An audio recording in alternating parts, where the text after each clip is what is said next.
오늘은 여러분들과 함께 마태복음 22장의 말씀을 함께 보려고 하는데, 오늘 말씀은 자기 아들을 위해서 혼인잔치를 베푼 어떤 왕에 대한 이야기입니다. 비유의 말씀이죠. 이 비유의 말씀을 통해서 하늘의 왕국, 바로 천국에 대해서 소개하고 있는 것입니다. 사람들은, 여러분 장례식장 가봤지만은 장례식장에서 그 고인이 사랑하던 분이 떠나셨는데 어디 가기를 기대하십니까? 다들 좋은 곳에 갔기를 기대하지 않습니까? 그 좋은 곳이란 어디일까요? 막연한 좋은 곳. 어떤 장례식장에서는 그곳이 막연한 좋은 곳일 수도 있고, 또 어떤 장례식장에서는 천국 가셨어 라고 확신이 있게 기뻐하는 장례식도 있을 것입니다. 여러분, 장례식장은 항상 슬픈 곳이 아니죠. 좋은 곳에 갔다고 확신된다면 이보다 더할 기쁨이 어디 있겠습니까? 바로 천국에 대한 이야기입니다. 예수님께서는 혼인잔치의 비유를 통해서 특별히 사실 메시아를 거절한 이스라엘을 책망하시면서 믿는 자들을 통해서 하나님의 나라가 세워질 것을 말씀하고 있는 내용이죠. 자, 예수님께서 혼인잔치의 비유를 말씀하신 때는 바로 주님께서 사역의 그 공생의 사역이 있는데 그 사역의 마지막 주에 해당합니다. 대략 시기로 따져오면 마지막 주 수요일 정도에 해당하는데, 그 후 예수님께서는 오늘의 이 비유 말씀을 들려주시고 그 후에 예수님께서는 금요일에 로마 군인들에게 넘겨지게 되고 모진 고난을 받으시다가 십자가에 오르시게 되고 죽임을 당하시게 되고 그 다음에 3일 만에 다시 부활하는 그날이 바로 주일이죠. 안식 후 첫날, 그 주일에 예수님께서 부활하신 것을 보게 됩니다. 자, 오늘 말씀에서 예수님께서 들려주신 이 비유에 등장하는 왕은 바로 하나님이시죠. 그리고 왕의 아들은 누구냐? 바로 이스라엘 백성들에게 예언되어졌던 메시아, 바로 예수 그리스도를 의미합니다. 본문에서 사람들이 왕의 아들의 혼인잔치에 무관심하고 심지어는 초대하던 그 종들을 모욕하고 죽이는 행위까지 벌이는 것을 보게 됩니다. 사실 왕이 보낸 그런 전령사를 죽인다는 것은 누구에 대한 모욕입니까? 왕을 모독하는 것이죠. 왕을 무시하는 행위가 아니겠습니까? 요한계시록 19장 7절 말씀 보면 우리가 즐거워하고 기뻐하며 그분께 존귀를 돌릴지니 어린 양의 혼인잔치가 이르렀고 그분의 아내가 자신을 예비하였도다 라는 말씀이 있습니다. 그것을 통해서 어린 양의 혼인잔치에 대해서 요한계시록에서 소개하고 있는데, 그 어린 양의 혼인잔치는 바로 예수님께서 다시 오시는 그날에 예수님께서 재림하실 때에 공중에서 혼인잔치가 열리게 될 것임을 성경은 우리에게 예언하고 있습니다.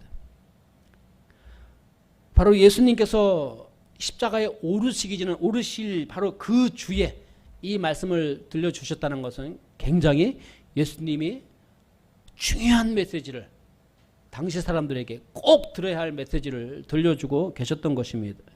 예수 그리스도께서는 하나님의 아들로서 오늘 비유에 나오는 신랑을 의미하며 바로 그 신부는 부름받은 성도들, 주님의 택함받은 성도들을 일컫는 것입니다. 그러므로 종말의 마지막 때에 예수 그리스도의 신부인 교회가 휴거되어서 공중에서 어린 양의 혼인잔치에 참여하게 될 것임을 말씀하고 있죠. 예수님께서는 지상 사역의 마지막 주에 왕의 아들을 위한 혼인잔치의 비유의 말씀을 하셨는데, 이것은 무엇이냐? 예수님이 바로 독생자이심을, 하나님께서 보내신 구원자이심을, 유일한 구원자이심을 알려주기 위한 그런 메시지이기도 합니다. 그리고 예수님께서는 아들을 영접하는 것은 곧 아버지를 영접하는 것임을, 그래서 그것이 천국에 가는 유일한 길임을 보여주시려고 이 비유의 말씀을 들려주셨던 것을 보게 됩니다. 그러나 왕이 베푼 그 혼인잔치의 비유의 말씀에서도 보는 것처럼 그 잔치 초대를 거절하는 자들이 있는 것을 보게 되죠. 심지어는 종들을 죽인 사람들에게 하나님의 심판이 있을 것임을 예언하고 있습니다. 예수님이 가르치신 혼인잔치의 이 비유의 말씀을 통해서 우리에게 주시는 영적 교훈은 무엇인가? 함께 오늘 말씀을 통해서 은혜 나누기 원합니다. 첫 번째 우리가 기억할 것은 하나님은 모든 사람을 초청하고 계십니다. 어디로요? 주님의 나라로, 천국으로 모든 사람을 초청하고 계십니다. 이 세상 사는 사람 중에, 태어난 사람 중에 불행하게 살고 싶은 사람은 없을 것입니다. 모든 사람은 무엇을 추구하죠? 행복을 추구한단 말이에요. 성경에 보게 되면 그 행복의 첫 시작이 어디였느냐? 바로 에덴 동산이었어요. 그 에덴 동산이 행복할 수 있었던 이유는 무엇이냐? 이 세상을 창조하신 하나님과 인간이 함께 교제를 나누면서 하나님을 예배하는 장소였기 때문입니다. 그 에덴 동산은 거룩한 곳이었기 때문에, 죄가 없는 곳이었기 때문에, 죄가 없다는 것은 사망이 없는 곳이고 생로병사가 아닌 그저 영생만 있는 곳이었어요. 거룩한 곳. 그래서 그곳은 행복한 곳이었어요. 바로 에덴이 바로 그런 의미죠. 그런데 그곳에 죄가 들어오게 됩니다. 죄가 들어오면서 타락하게 되고 더 이상 죄는 하나님과 거할 수 없는 것이죠. 거룩한 그곳에서 결국은 죄인은 쫓겨나게 됩니다. 아담과 하와가 에덴 동산에서 쫓겨나게 된 것이죠. 쫓겨나게 되었다. 자, 쫓겨날 때 우리는 어떤 마음을 갖습니까? 다시 돌아가고 싶은 마음이 있어요. 그래서 인생은 살면서 무엇을 추구하느냐? 행복을 추구하는 인생이 되었어요. 그런데 그 행복은 누구를 통해서만 해결될 수 있느냐? 거룩하신 하느님과의 관계를 회복함으로써만이 다시 우리는 행복한 삶에 이를 수 있다는 사실이죠. 여러분, 이 세상 사람들을 보십시오. 물질 만능주의 시대에 살고 있습니다. 물질 만능주의 시대라는 것은 돈만 있으면, 이 배금주의 현상 속에서 돈만 있으면 무엇이든지 할 수 있을 것 같고 행복할 것 같은 그런 착각을 불러일으킵니다. 여러분, 돈 많이 가진 사람일수록 행복할까요? 돈 없는 사람일수록 불행할까요? 어떻습니까? 우리가 살아왔던 삶을 돌아보십시오. 50년대, 60년대 최빈국가였습니다. 지금은 정말로 잘 사는 나라가 되었어요. 그럼 그때보다 지금이 더 많은 사람들이 행복을 누리고 있을까요? 오히려 자살하는 사람들은 OECD 국가 중에 가장 많은 나라로 유명세를 떨치고 있습니다. 잘 먹고 잘 살게 되었는데 사람들은 불행감을 느끼면서 살아서 뭐하노 하면서 삶의 의미를 찾지 못하고 스스로 목숨을 끊고 있는 이런 것이 우리의 현실이란 말이에요. 물질 만능주의가 사람을 행복하게 할 수 없다는 사실이죠. 이 말은 무엇이냐? 결국은 관계의 회복을 통해서 행복을 느낄 수 있는데, 돈은 관계를 회복시켜 주나요? 아니면 관계를 깨트리나요? 어떤 부모가 자식에게 돈을 많이 남겨주게 되면 자식들끼리 서로 돈 갖고 싸우다가 오히려 관계가 깨어지는 것을 보게 돼요. 돈 때문에 망쳐지는 집안을 보게 됩니다. 돈은 절대로 사람의 관계를 행복하게 해주거나, 물론 돈 사용에 따라 틀려지겠지만 돈의 우선순위가, 돈이 삶의 우선순위가 되면 결국은 관계가 깨어지는 것이고, 관계를 우선순위에 들고 돈을 사용한다면 잘 사용할 수 있겠죠. 결국은 돈은 무엇이냐? 여러분의 관리의 대상이지 여러분의 숭배의 대상이 아니다. 나의 행복을 보장해주는 숭배의 대상이 아니라는 사실입니다.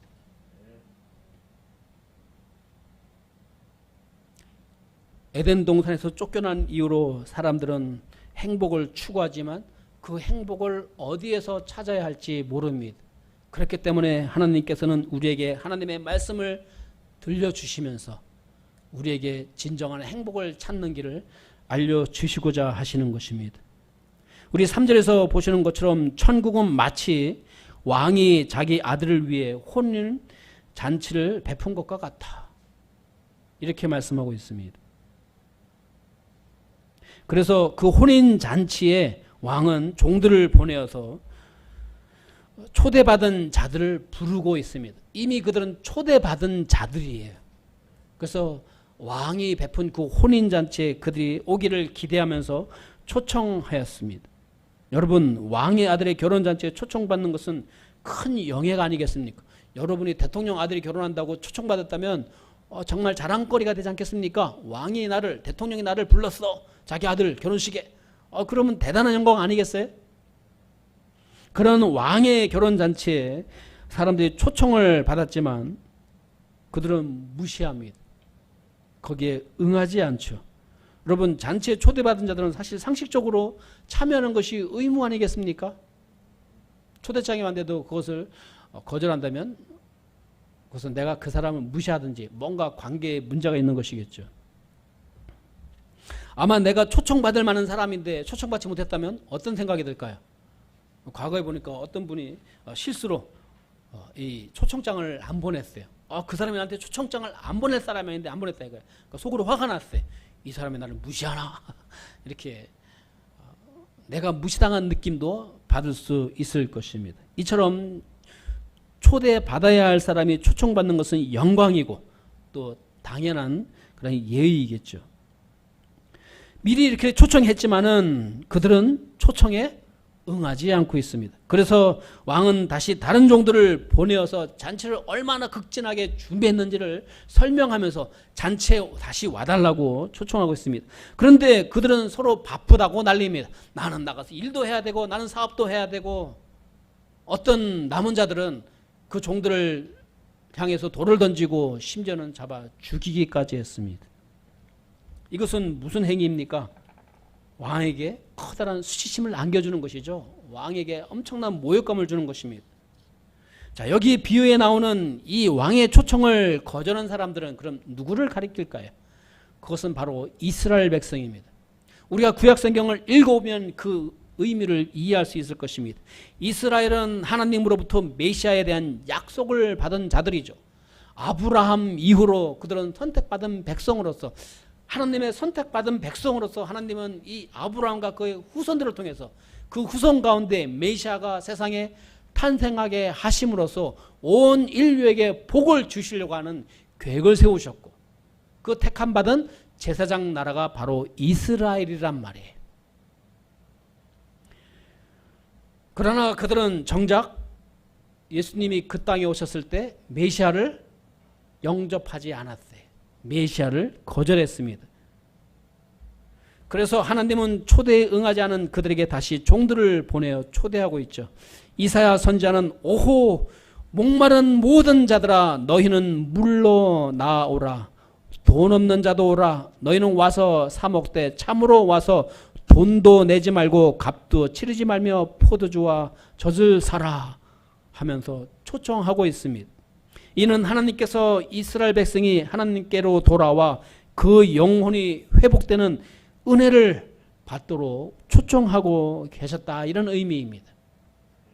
사도 바울은 로마서에서 하나님이 이스라엘을 간절히 초청하는 모습을 이렇게 묘사합니다.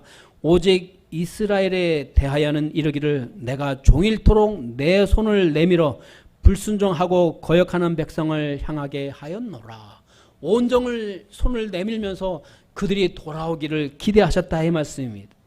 그러나 이스라엘 백성들은 반복해서 하나님께 돌아오기를 거절했던 것을 보게 됩니다. 왕의 초청에도 불구하고 사람들은 자기 밭으로 일하러 가고 사업을 하러 가고, 그리고 그 중에 어떤 자들은, 남은 자들은 왕이 보낸 종들을 붙잡아 모욕을 주고 죽이기까지 했단 말이에요. 왕의 초청을 거절했다는 것은 이스라엘 백성이 하나님의 은혜를 거절하였음을 의미하는 것입니다. 그들은 하나님이 보내신 예수 그리스도를 거절함으로써 결과적으로 하나님을 거절하게 된 것이고, 그들 스스로 혼인잔치에 들어가기를 거절하였던 것이죠. 그것은 무엇이냐? 하나님께서 그들을 위해서 예배해 놓으신 천국에 들어가기를 거절하였다는 의미인 것입니다. 주님은 지금도 두 팔을 벌리시고 모든 사람들을 초청하고 계십니다.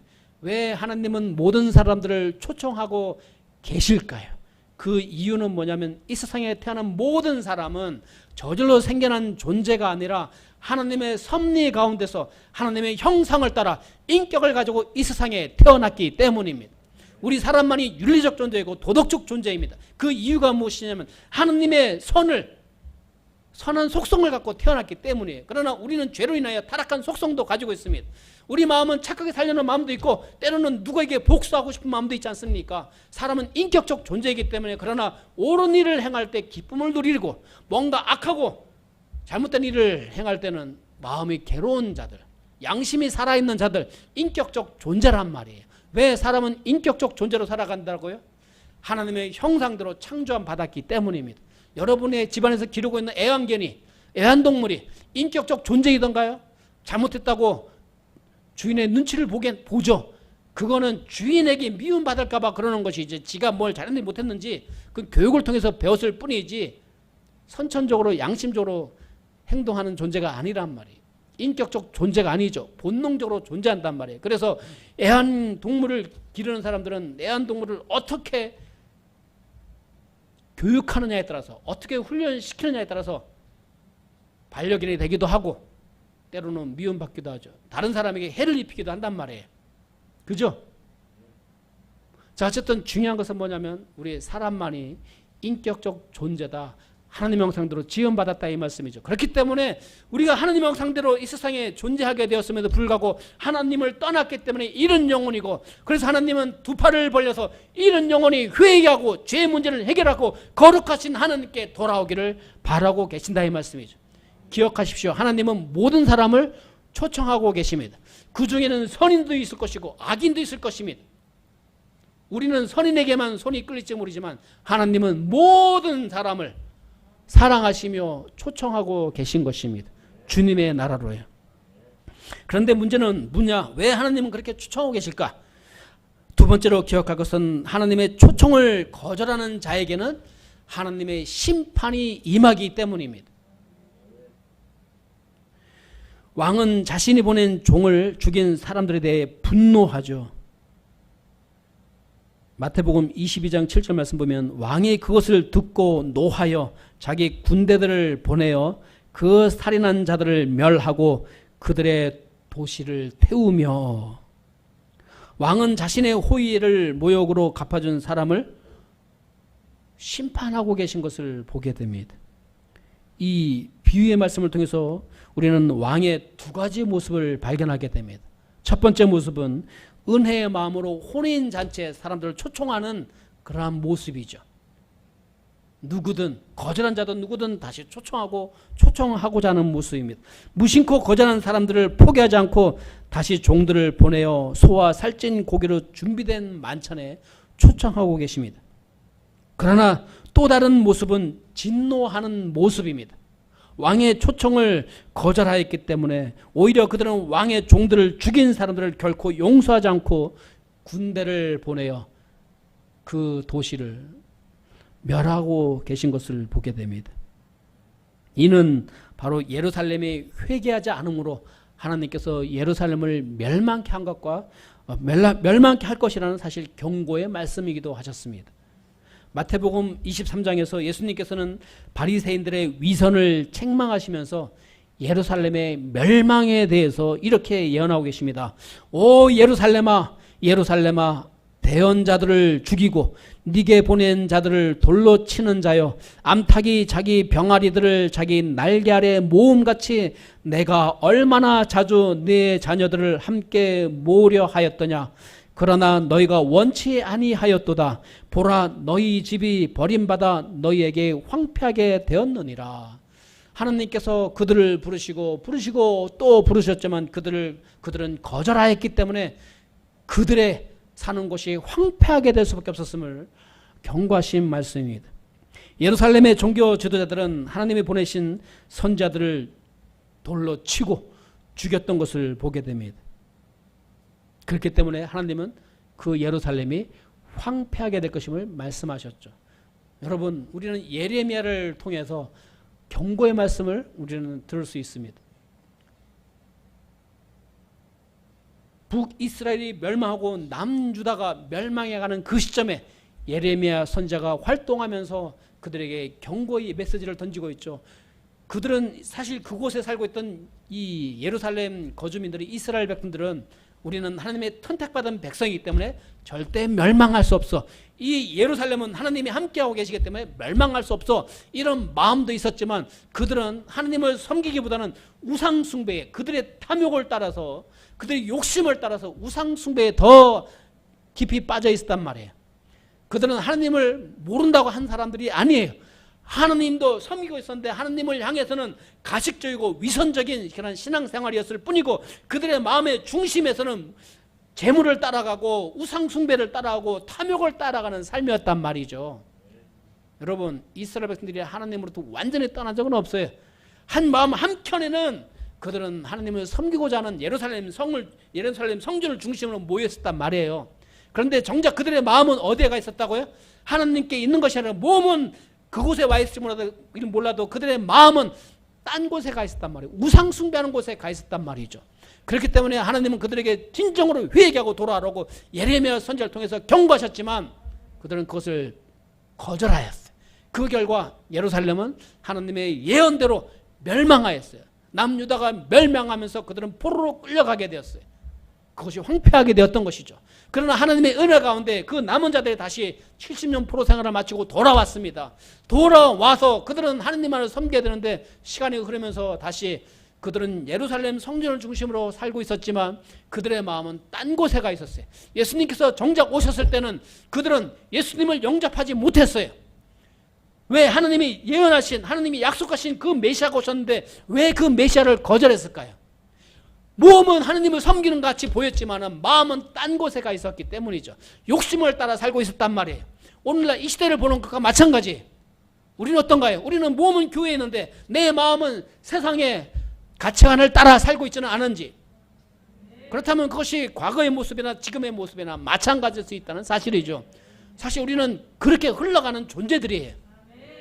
그래서 우리는 일신 우일신 해야 되는 것이죠. 하나님 앞에 나와서 말씀 앞에 우리 자신들을 비춰보면서, 주님, 내가 내 멋대로 살았던 오늘의 삶을 용서해 주시고 주님의 뜻대로 살게 도와주시옵소서. 여러분, 우리는 태생적으로 욕심을 따라 사는 존재임을 기억하시기 바랍니다. 그렇기 때문에 겸손하게 주님 앞에 나와서 주님의 은혜를 우리가 갈급해야 되는 것입니다.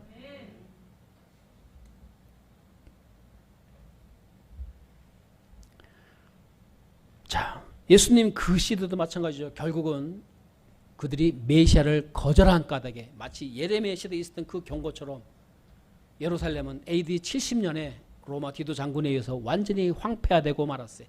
멸망했어요. 이스라엘이라는 이름 자체가 세상에 사라져버렸어요. 그러나 하나님은 그 이스라엘 백성들에게 다시 한번 기회를 주셨죠.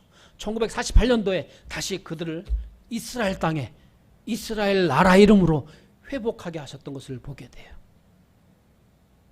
하나님의 섭리가 아니고서는 일어날 수 없는 일입니다. 여러분, 2000년간 나라 없던 사람들이 다시 모여서 나라를 세울 수 있을까요? 그건 사실 기적이죠. 하나님께서 여전히 살아계심을 여러분 기억하시기 바랍니다. 지금도 살아계셔서 역사하시면서 모든 인류의 역사를 주관하고 계신 분이 바로 하나님이십니다. 그렇기 때문에 성경은 그분이 알파요 오메가라고 하는 것입니다. 처음이요 나중이라는 것이죠. 이 세상을 처음 존재케 하신 분이 바로 하나님이시고, 또한 이 세상의 마지막을 끝내시는 분도 바로 하나님이심을 기억하시기 바랍니다. 그렇기 때문에 우리의 인생은 누구의 손에 달렸느냐? 주님의 손에 달렸다는 사실입니다. 그렇기 때문에 하나님을 떠나서는 우리는 천국에 이를 수 없는 것입니다.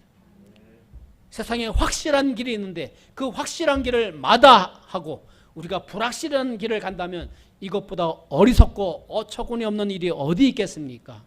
여러분, 장례식장을 생각해 보십시오. 그곳엔 어떤 장례식장은, 제가 참석했던 어떤 장례식장에서는 정말로 할 말이 없습니다. 왜? 그분이 하나님과 관계가 없었으면 그분은 틀림없이 천국에 갈 수가 없거든요. 그런데 어떤 장례식장은 하나님을 잘 섬기다 가신 분이 있어요. 이분의 길은 확실해요. 주님께서 예배하신 하나님의 나라에 그분이 가 계심을 확신하기 때문에 그 장례식장에서는 위로가 되고 기쁨이 된단 말이에요. 아멘? 여러분, 막연하게 위로하시겠습니까? 아니면 확실한 진리의 말씀으로 위로하는 게 더 유익하겠습니까? 주님은 확실한 진리의 말씀으로 우리에게 복음을 선포하고 계심을 기억하시기 바랍니다. 사도 바울은 로마서를 통해서 이처럼 완악한 이스라엘이 다시 회개하고 돌아와 구원을 얻을 것이라고 예언했습니다. 제가 로마서 11장 25절 26절 말씀 읽겠습니다. 이 신비에 대해 너희가 모르기를 내가 원치 아니하노니 그것은 곧 이방인들의 충만함이 이럴 때까지 일부가 눈머는 일이 이스라엘에게 생긴다는 것이라. 그리하여 온 이스라엘이 구원을 받으리라. 이것은 기록된 바 시온에서 구출자가 나와 야곱에게서 경건치 아니한 것을 돌이키리니. 이건 뭐냐면 하나님께서는 이스라엘이 회개하고 돌아와 구원받는 역사가 일어날 것임을 말씀하고 계십니다. 앞으로 일어날 일이겠죠. 도대체 어떻게 일어날지 모르겠지만 놀라운 일이 일어날 것을 성경은 분명히 약속하고 있습니다. 여기서 우리가 분명히 기억할 것은 하나님은 거룩하신 분이셔요. 그런데 하나님의 이 거룩에는 어떤 메시지가 들어있느냐? 하나님의 사랑과 공의가 함께 들어있다 이 말씀이죠. 사랑과 정의, 쉽게 말했어요. 무슨 말씀인지 이해가 되십니까? 거룩은 죄와 함께 할 수 없습니다. 죄와 함께 할 수 없는 하나님의 속성이란 말이에요. 그래서 우리가 하나님께 나아가려면 무슨 문제가 해결돼야 돼요? 죄의 문제가 해결되지 않고는 하나님께로 갈 수가 없습니다. 모든 사람이 죄를 범하였음에 하나님의 영광이 이룰 수 없는 것입니다. 우리도 죄인이었지만 그러면 어떻게 주님이 계신 천국에 갈 수 있겠습니까? 길이요 진리요 생명이신 예수 그리스도로 말미암지 않고는 아무도 아버지께로 올 자가 없다고 말씀하셨습니다. 여러분, 여기서 이 혼인잔치에 초대받은 자 얘기가 나오는데 한번 이걸 말씀 볼까요? 자, 세 번째 우리가 기억할 것은 택함을 받은 자에겐 무엇이 필요한가? 예수님의 의가 필요하다는 사실입니다. 자, 여기 22장 8절 9절 말씀 보면 그 뒤에 자기 종들에게 이르되 결혼식은 준비되어 있으나 초대받은 자들이 합당하지 아니하니 그런즉 너희는 큰 길로 나가서 만나는 자들을 다 혼인잔치에 초대하라. 그래서 나가서 모든 사람들 다 초대했어요. 그 가운데는 선인도 있었고 악인도 있었습니다. 예수님께서는 이런 자를 찾아서 구원하러 오셨기 때문에 모든 사람을 초청하고 계시죠. 자, 그래서 이제 혼인잔치 사람들이 몰려와서 가득하게 되었어요. 자, 이때 왕이 손님들을 보러 들어옵니다. 그런데 그곳에서 어떤 한 예복을 입지 않은, 결혼식 예복을 입지 않은 한 사람을 발견하게 돼요. 그때 예수님께서 이런 말씀하십니다. 마태복음 22장 12절 말씀에서 친구여 어찌 네가 결혼식 예복을 입지 않고 여기 들어왔느냐. 그랬더니 그가 아무 말도 할 수 없죠. 이에 왕이 종들에게 이르되 그의 손발을 묶고 그를 데려다가 바깥 어둠에 내던지라. 거기서 슬피우며 이를 갈미 있으리라. 자, 혼인잔치에 초청받아서 많은 사람들이 모였는데 마침 그곳에 한 사람은 결혼식장에 예비되어진 그 의복을 입지 않고 있다라 이 말씀이죠. 그래서 그는 분명히 이런 받잖아요. 자, 사람들이 거절하자 이곳저곳에서 막 사람들을 초청해서 불러 모았단 말이에요. 그런데 조건이 있는 것이죠. 그 혼인잔치에는 무엇이 있어야 돼? 결혼식 그 의식에 참여하는 예복을 다 입고 있어야 된단 말이에요. 그것을 입지 않은 자들은 다 쫓겨나게 된다는 그런 비유의 말씀을 들려주고 계십니다. 여기서 혼인잔치에 참석하는 자가 반드시 입어야 하는 예복은 무엇인가? 그것은 바로 예수 그리스도의 의를 의미하는 것입니다. 의. 무슨 말씀인지 아시나요? 여러분, 우리 사람이 어린 양의 혼인잔치에 참여하기 위해서는 예수님의 의를 덧 입어야만이 참석할 수 있다 이 말씀이죠. 이 말씀은 뭐냐면 예수님이 십자가에서 돌아가신 그 의미에 대해서 말씀하고 계신 거예요. 그리고 사실 이 말씀을 듣는 자들에게는 앞으로 예수님이 어떤 일을 행하실지에 대해서 사실은 들려주고 계신 것이죠. 어린 양의 혼인잔치라는 것은 무슨 말이냐? 여러분, 성경에는 모든 사람이 다 죄를 범하였다고 선포하고 있습니다. 그럼 죄인은 천국 갈 수 있나요, 없나요? 천국 갈 수가 없단 말이에요. 만약 죄인이 천국 간다면 하나님의 정의가 무너지는 것이죠. 거룩하신 하나님이 아닌 것이죠. 그렇지 않습니까?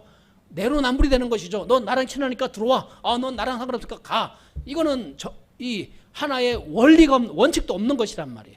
하나님은 원칙을 가지고 계신 분이시란 말이죠. 그럼 천국은 누가 가는 곳이에요? 죄가 없는 자만이 갈 수 있는 것이에요. 그렇지 않습니까? 그런데 모든 사람이 다 죄를 범했어요. 세상에 살면서 죄 안 짓고 사는 인간이 있을까요? 아무도 없단 말이에요. 그래서 죄의 삭은 무엇이냐? 사망이란 말이에요. 둘째 사망, 바로 하나님께서 우리를 이 죄인들을 위해서 예배해 놓으신 지옥이란 말이죠. 그러면 모든 사람은 모든 죄를 지었기 때문에 모든 사람은 다 어디에 가야 됩니까? 결론적으로 말하면 지옥에 가야 한단 말이에요. 그런데 하나님은 사랑의 하나님이시죠.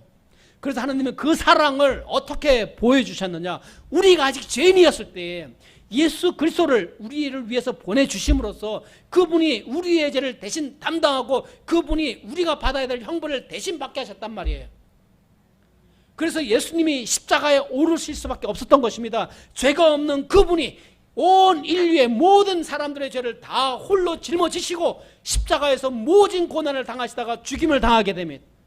왜 그분이 죽어야만 했느냐? 피 흘림이 없은 즉 죄 용서가 없기 때문에 생명을 대신해야만이 그 생명이 보존된단 말이에요. 근데 하나님의 그 영원한 생명이 우리의 생명을 대신하셨어요. 그리고 십자가에서 그 생명을 내어 놓으셨어요. 여러분, 의라는 단어가 있잖아요. 한번 한자를 생각해 보세요. 양과 나아예요. 양이 나를 대신해서 죽었기 때문에 내가 옳게 되었다, 이런 의미를 품고 있어요.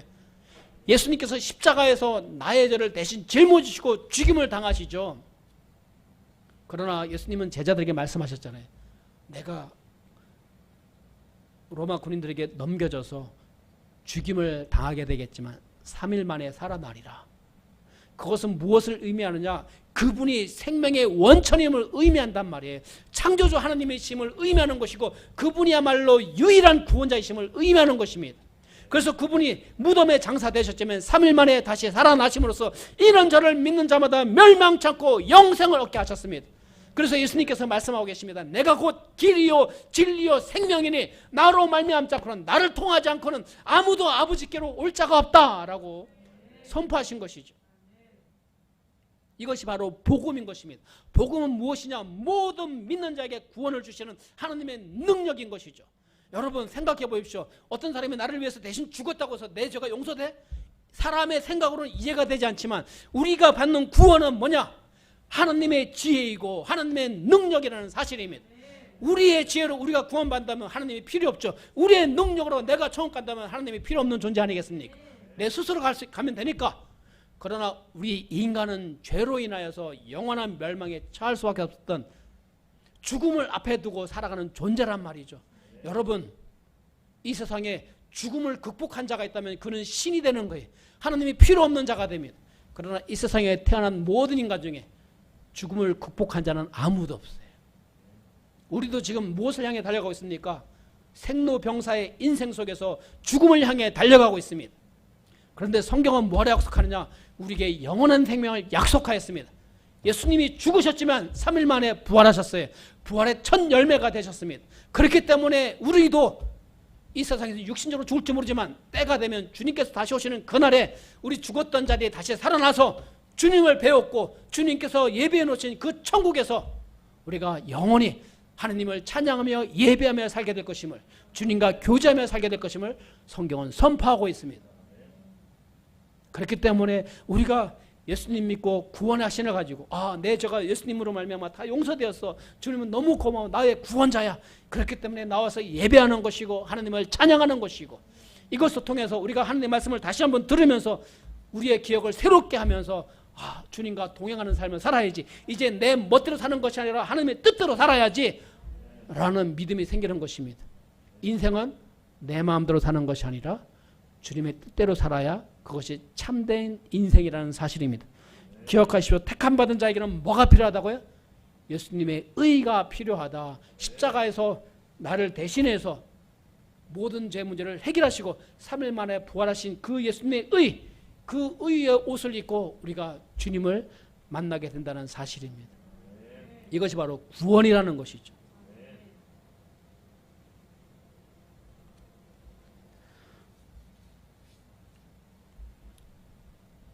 사는 성도 여러분, 우리가 지금 함께 인생을 살아가고 있습니다.